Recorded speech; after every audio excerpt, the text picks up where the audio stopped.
안녕하세요. 오늘은 야만족의 이주와 서로마 제국의 종말에 대해 이야기해 보겠습니다. 우리는 흔히 서로마 제국의 멸망을 하나의 사건처럼 생각합니다. 하지만 실제로 그것은 단번에 무너진 일이 아니라 오랜 시간에 걸쳐서 진행된 이주, 충돌, 동맹, 재편의 과정이었습니다. 그 과정을 단순히 야만족의 침입만으로 보지 않고 유목민과 정주민의 오랜 충돌과 이동의 역사 속에서 이해해 보려고 합니다. 로마 제국은 본래 넓은 지역의 정치적 안정을 바탕으로 유지되었습니다. 그러나 제국의 북부와 동부 바깥에는 끊임없이 이동하고 압박하는 민족들이 있었습니다. 먹고 살기 위해서였죠. 특히 게르만족은 오랜 세월 남하하면서 라인강과 도나우강 일대에서 로마와 충돌했습니다. 처음에는 이 강들이 자연적 경계였지만 나중에는 로마 군대가 지키는 정치적 경계선, 즉 리메스가 되었습니다. 로마와 야만족의 관계는 단순히 전쟁만이 아니었습니다. 서로 물자를 교환하기도 했고 야만족 일부는 로마 군대의 보조병으로 받아들여졌죠.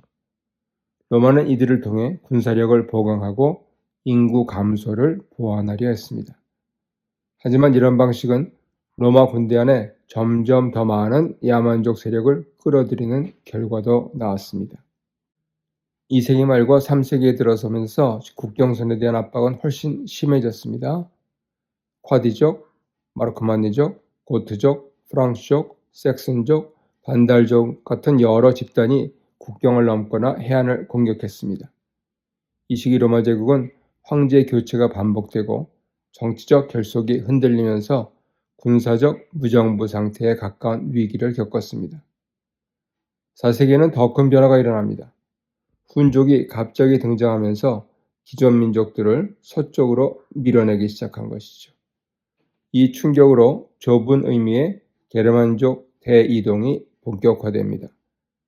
375년 이후 동고트족과 서고트족은 거대한 압박 속에서 이동했고 로마 제국 안으로 들어오게 됩니다. 그러나 이들을 제대로 통제하지 못한 로마는 378년 아드리아노폴 전투에서 참패하고 황제 발렌스마저 전사하죠. 이후 서고트족은 단순한 난민이나 용병 집단이 아니라 제국을 뒤흔드는 세력이 됩니다. 알라리크가 이끄는 서고트족은 발칸을 거쳐 이탈리아로 진입했고 마침내 410년 로마를 약탈합니다. 이 사건은 상징적으로 엄청난 충격이었고 로마 세계의 권위가 더 이상 예전 같지 않다는 사실을 보여주었습니다. 또 하나 중요한 시점은 406년 12월 31일입니다. 알라니족, 반달족, 수에비족 등이 얼어붙은 라인강을 건너 갈리아로 들어간 사건입니다. 이 침입은 로마의 서방 지배가 사실상 무너지기 시작한 계기가 되었습니다. 이후 이들은 갈리아를 거쳐 에스파냐로 내려갔고 반달족 일부는 다시 북아프리카를 건너가 강력한 왕국을 세웠습니다. 가이세리크가 이끄는 반달 왕국은 지중해 섬들을 견제하고 심지어 455년 로마를 다시 약탈하기까지 합니다. 한편 브리타니아에서는 앵글족, 섹슨족, 주트족이 자리를 잡았고 갈리아와 다른 서방 지역들에서도 로마의 통치는 점점 약해졌습니다. 훈족의 위협도 컸지만 아틸라가 죽은 뒤 그 왕국은 오래가지 못했죠. 그러나 로마는 이미 내부적으로 약해 있었습니다. 야만족 출신 장군들이 군대를 장악했고 황제를 세우고 폐위하는 일까지 저하게 되었습니다. 마침내 476년 오레스테스의 아들 로물루스 아우구스툴루스가 폐위되고 오도아케르가 왕으로 추대됩니다. 그는 스스로 황제를 칭하지 않았고 이로써 서방 황제의 자리는 사라지게 됩니다. 이 사건이 바로 전통적으로 말하는 서로마 제국의 종말입니다. 정리하면 서로마 제국의 멸망은 한 번의 침략으로 끝난 이야기가 아닙니다.